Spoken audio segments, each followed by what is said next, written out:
आप सभी को मेरा नमस्कार। आज हिंदी शिक्षण के अंतर्गत हम पढ़ने वाले हैं अभिक्रमित अनुदेशन विधि। ठीक है, तो आज का हमारा टॉपिक है अभिक्रमित अनुदेशन विधि। अब इस अभिक्रमित अनुदेशन विधि को एक और नाम दिया जाता है, वो नाम है अभिक्रमित अधिगम। ठीक है, अभिक्रमित अनुदेशन विधि का ही यानी अभिक्रमित अनुदेशन का दूसरा नाम क्या है? अभिक्रमित अधिगम। अब जरा बात करते हैं इस शब्द पे। अभिक्रमित, अभिक्रम, ये मूल शब्द इसमें आपको पढ़ने में या सुनने में सुनाई दे रहा होगा। अभिक्रम होना, अभिक्रम मतलब एक क्रम में चलना, उसी को कहेंगे ना अभिक्रम। तो एक वर्ड तो यहाँ पे, या फिर हम कह सकते हैं अगर हम कॉन्सेप्ट को समझने की कोशिश करें तो जो चीज समझ में आती है हमें इस मेथड में कि इसमें कोई ना कोई क्रम होगा। ये बात हम स्वीकार कर सकते हैं ना कि कोई ना कोई क्रम होगा। अब यहाँ पे अनुदेशन, अनुदेशन का मतलब जैसे इंग्लिश में कहते हैं अनुदेशन को इंस्ट्रक्शन। अब इंस्ट्रक्शन देने का मतलब क्या होता है? इंस्ट्रक्शन कौन देता है? तो वो टीचर देता है। इंस्ट्रक्ट क्यों किया जाता है, अनुदेशन क्यों दिया जाता है?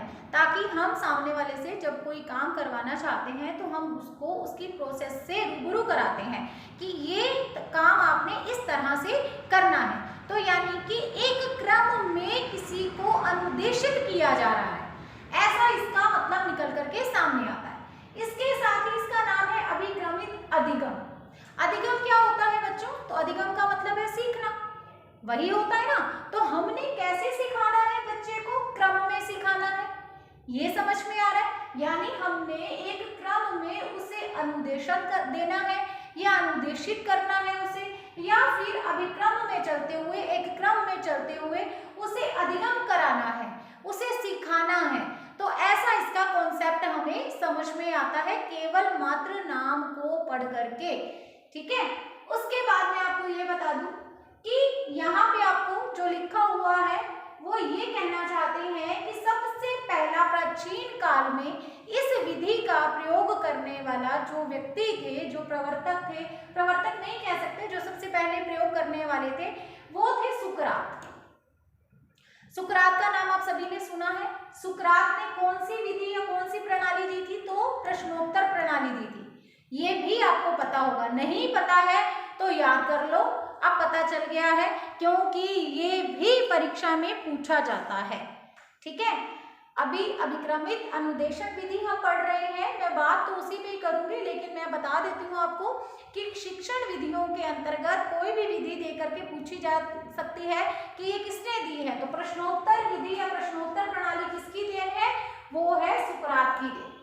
तो इस अभिक्रमित अधिगम या अभिक्रमित अनुदेशन विधि का जो सबसे पहले प्राचीन काल में प्रयोग किया था वो सुकरात ने किया था। सुकरात ने जो अपनी प्रश्नोत्तर प्रणाली का जो उन्होंने प्रवर्तन किया था, तो उसमें सहयोग लेने के लिए इस विधि को प्रयुक्त किया था। ठीक है, अपनी प्रश्नोत्तर प्रणाली में सहयोग लेने के लिए यानी उसको अच्छे से अप्लाई करने के लिए इन्होंने अभिक्रमित अनुदेशन का प्रयोग किया था। उसके बाद अगर आपसे इसके प्रवर्तक पूछे जाते हैं तो इसके प्रवर्तक हैं B.F. स्किनर। मोस्ट इंपॉर्टेंट है। ठीक है, B.F. स्किनर इसके प्रवर्तक हैं। ये B.F. स्किनर क्या कहते हैं, इन्होंने क्या सोच करके अभिक्रमित अनुदेशन विधि का प्रवर्तन किया या इनका क्या मानना था, तो एक कुछ इनके बारे में सबसे पहले सुन लो। इसके जो प्रवर्तक है B.F. स्किनर, उनका मानना था कि जब बच्चा कोई भी चीज सीखता है, उसको अनुदेशित किया जाता है, उसको अनुदेशन दिया जाता है या उसको अधिगम कराया जाता है, तो उस बच्चे को जो कुछ भी उसने सीखा है या जो भी उसने प्रश्न का उत्तर दिया है, उसका अगर साथ ही साथ रिजल्ट पता चल जाए कि क्या ये उत्तर उसका सही है या नहीं, तो इससे उसके अधिगम में वृद्धि हो जाती है। ठीक है, तो B.F. स्किनर क्या कहते हैं? B.F. स्किनर ये कहते हैं कि बच्चा जो कुछ भी सीखता है, जो भी विषय वस्तु पढ़ता है, तो उसके बाद उसका मूल्यांकन करने के लिए जो उसका टेस्ट या उसकी परीक्षा ली जाती है, उसका रिजल्ट ही मिलना चाहिए। जो भी प्रश्न का वो उत्तर देता है, उत्तर देते ही उसे पता चलना चाहिए कि उसके प्रश्न का उत्तर सही है या गलत है। ठीक है, तो इससे जो अधिगम होगा ना वो बहुत ही सहायक होगा या बहुत ही स्थायी ज्ञान प्राप्त होगा बच्चे को। इससे अधिगम में वृद्धि हो जाएगी, बच्चा और भी ज्यादा सीखेगा। ये कहना था बीएफ स्किनर का। अब बीएफ स्किनर जो ये कहते हैं कि बच्चे को तुरंत प्रतिपुष्टि मिलनी चाहिए,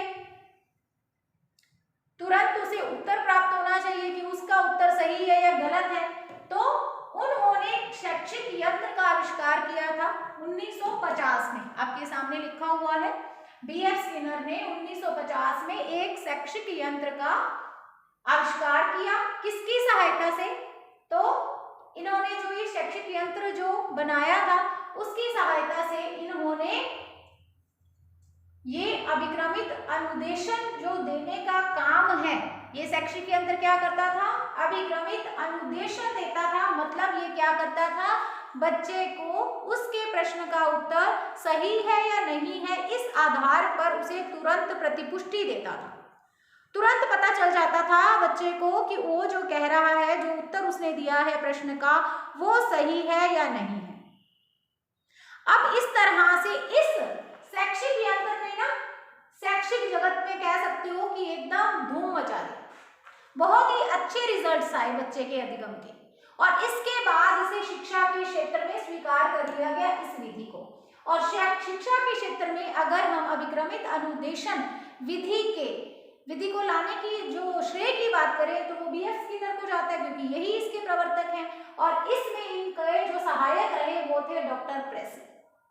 डॉक्टर प्रेसी के सहयोग से डॉक्टर बीएफ स्किनर शिक्षा जगत में इस विधि को लेकर के आए, अभिक्रमित अनुदेशन विधि। तो ये इसका कॉन्सेप्ट है। एक बार फिर से शॉर्ट में बता देती हूँ ताकि आपको अच्छे से समझ में आ जाए। अभिक्रमित अनुदेशन विधि मतलब अभिक्रम होना, यानी एक क्रम में चलना। ठीक है, अनुदेशन देना, इंस्ट्रक्शन देना।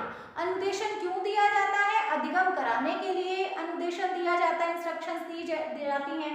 तो इसके कॉन्सेप्ट में क्या है कि एक क्रम में चलते हुए बच्चे को अनुदेशित किया जाता है, बच्चे को इंस्ट्रक्शंस दी जाती हैं, इसके साथ ही उसको अधिगम के लिए प्रेरित किया जाता है। तो इसका सबसे पहला प्रयोग करने वाले प्राचीन काल में कौन थे? सुकरात थे। सुकरात ने अपनी प्रश्नोत्तर प्रणाली में सबसे पहले इसका प्रयोग किया था।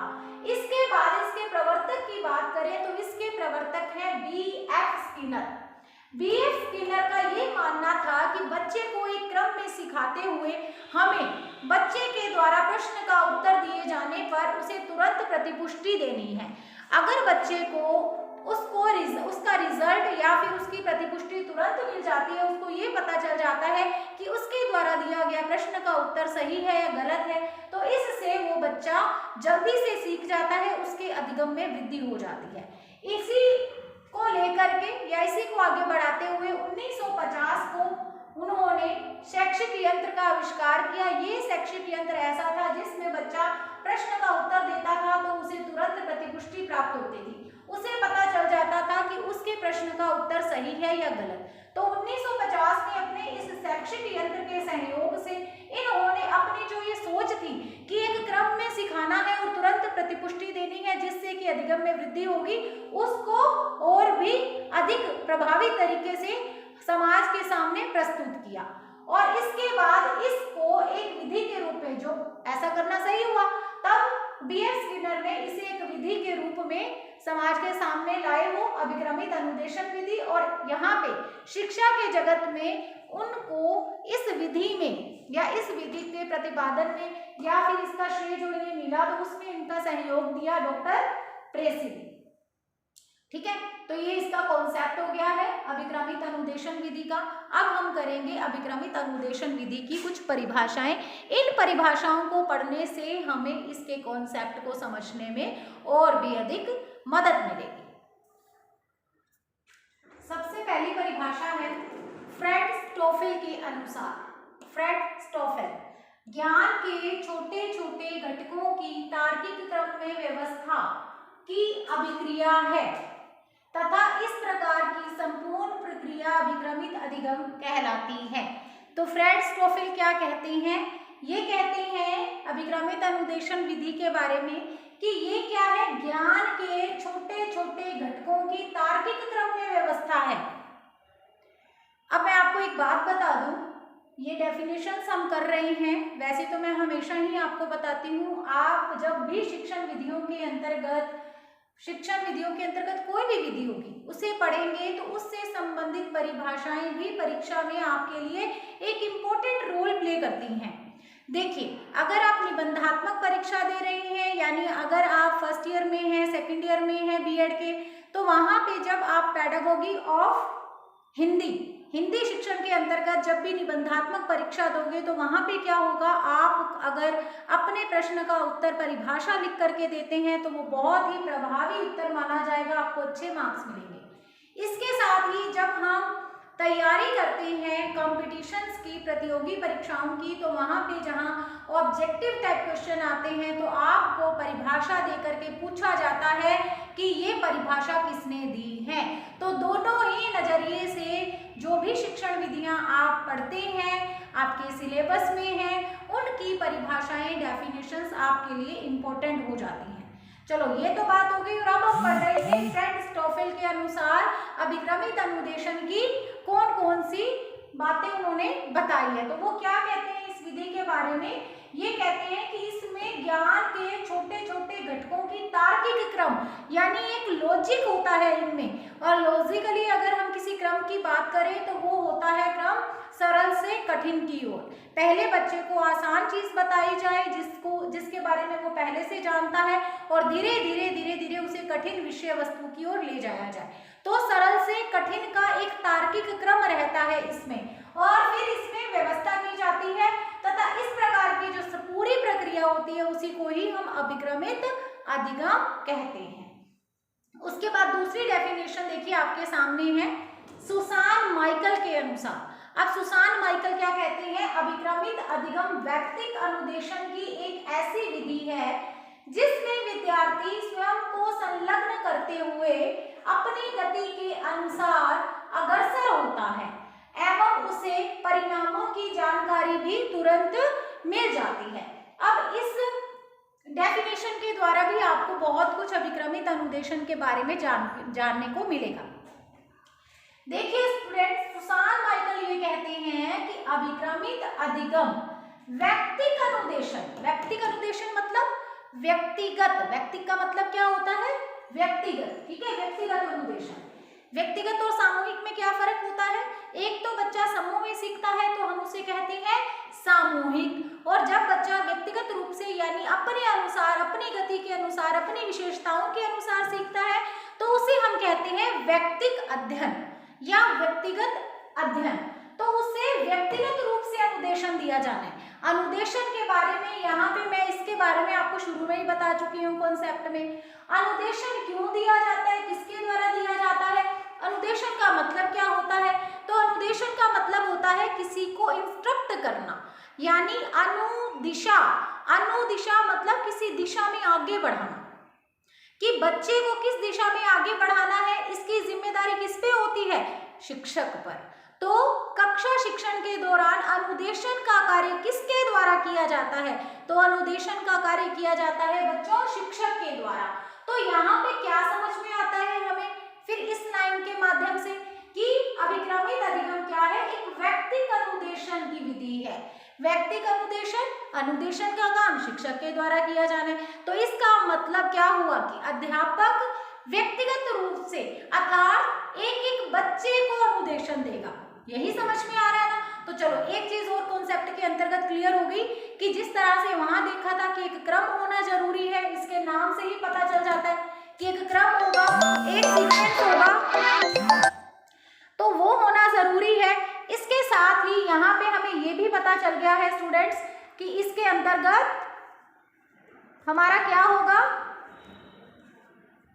तो इसके अंतर्गत हमें ये भी पता चल गया है कि इसमें क्या होगा, इसमें जो अनुदेशन देने का काम होगा यानी जो सिखाने का काम होगा, जो अध्यापक के द्वारा अनुदेशित किए जाने का काम होगा, वो कैसा होगा? वो व्यक्तिगत रूप से अनुदेशित करेगा।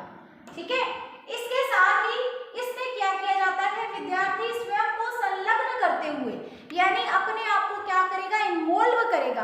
तो सबसे पहली चीज, अब अपने आप को बच्चा खुद से इन्वॉल्व कर रहा है, तो एक चीज और समझ में आ गई कि इसका मतलब इसमें बच्चा अपने आप से काम करता होगा, है ना, यानी ये स्व अधिगम की प्रक्रिया है। यही समझ में आता है ना, अपने स्वयं को संलग्न करते हुए। मतलब क्या समझ में आया, मतलब ये समझ आया कि इस विधि में बच्चा खुद को संलग्न कर रहा है, किसी काम में बिजी कर रहा है, खुद को व्यस्त रख रहा है, इसका मतलब अपने आप से सीखता होगा।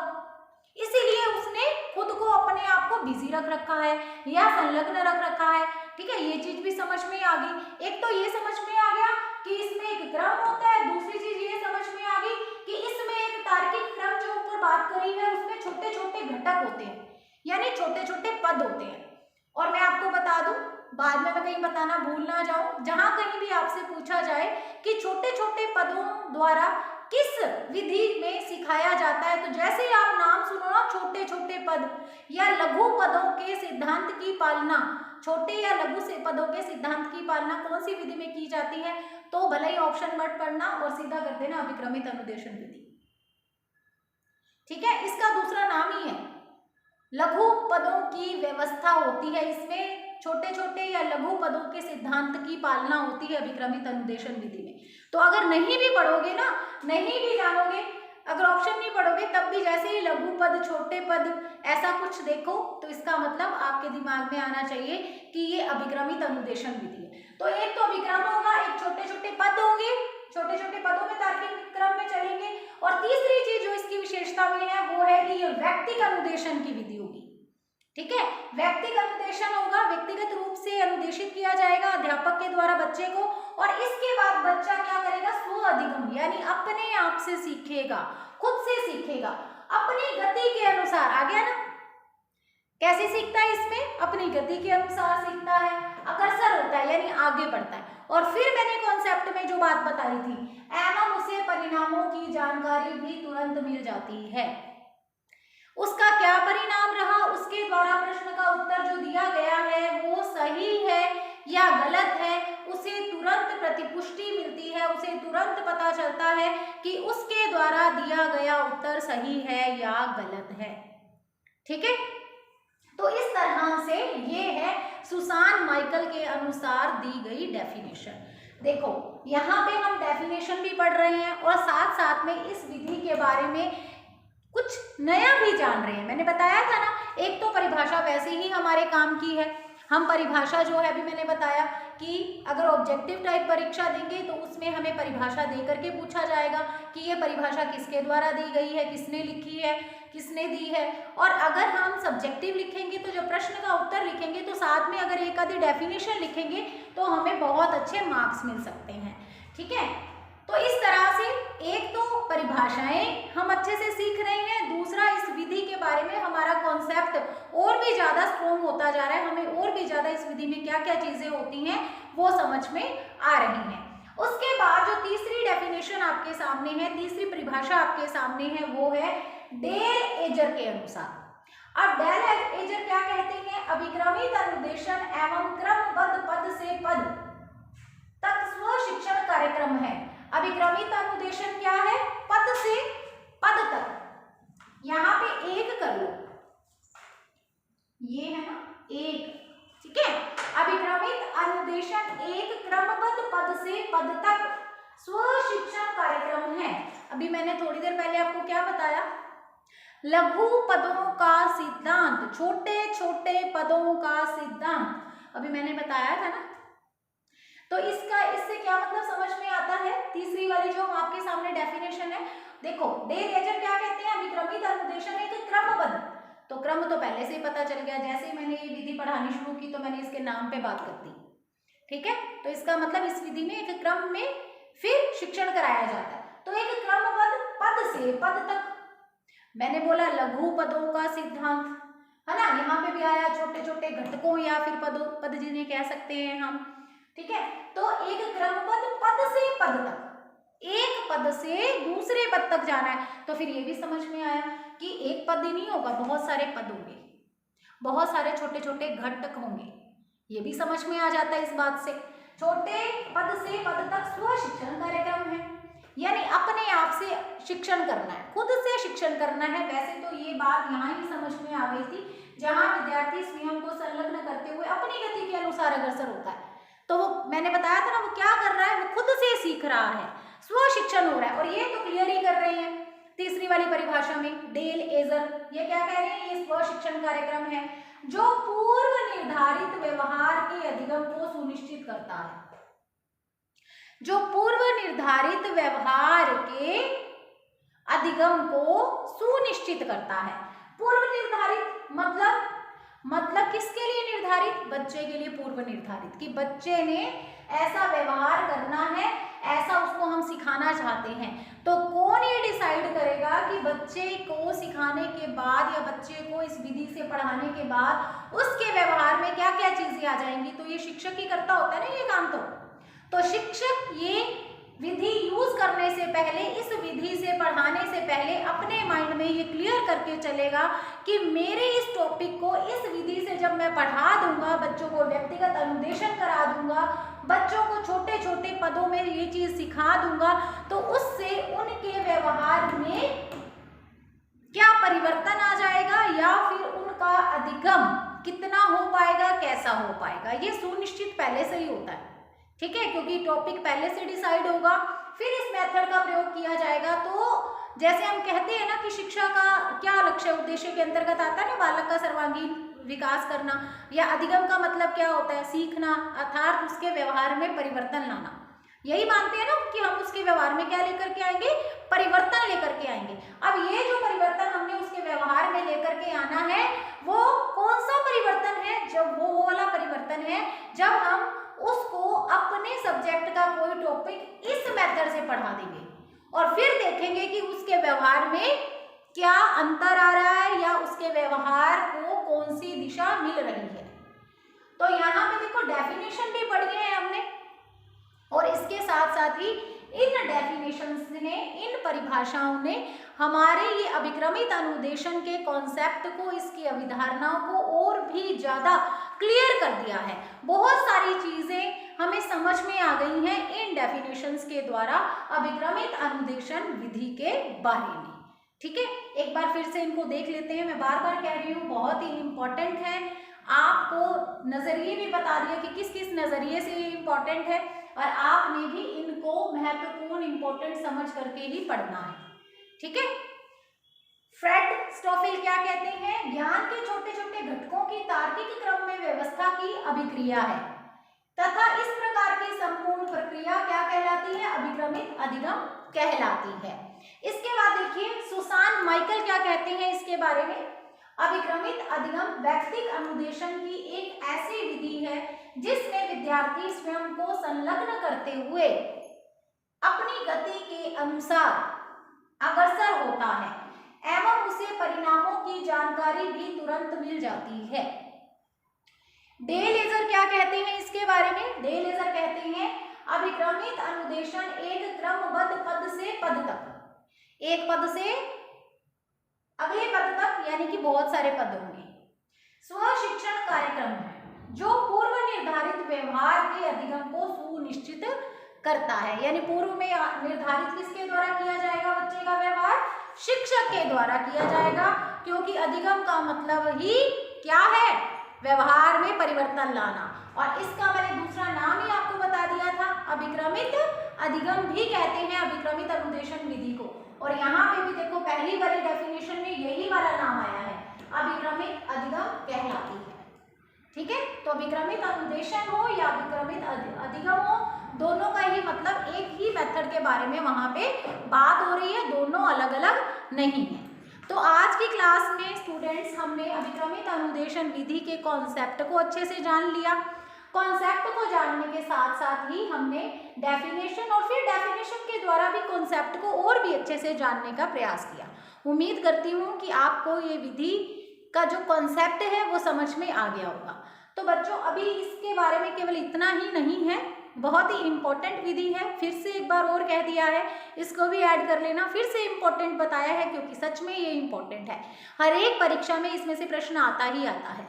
ठीक है, तो यहाँ पे इसके बारे में अभी हमको इसकी विशेषताएं पढ़नी है, इसके प्रकार पढ़ने हैं, फिर एक चीज और, मैंने आपको प्रवर्तक बताए थे, प्रवर्तक भी पूछे जाते हैं कि इसके प्रवर्तक कौन है, तो कौन है, B.F. स्किनर है इसके प्रवर्तक। ठीक है, तो इसके प्रकार पढ़ेंगे, विशेषताएं पढ़ेंगे, इसके सिद्धांत पढ़ेंगे, इसके लाभ पढ़ेंगे, इसके दोष यानी गुण और दोष पढ़ेंगे इसके, लेकिन कब पढ़ेंगे, अगली कक्षा में। ओके, टाटा, bye bye, have a nice day.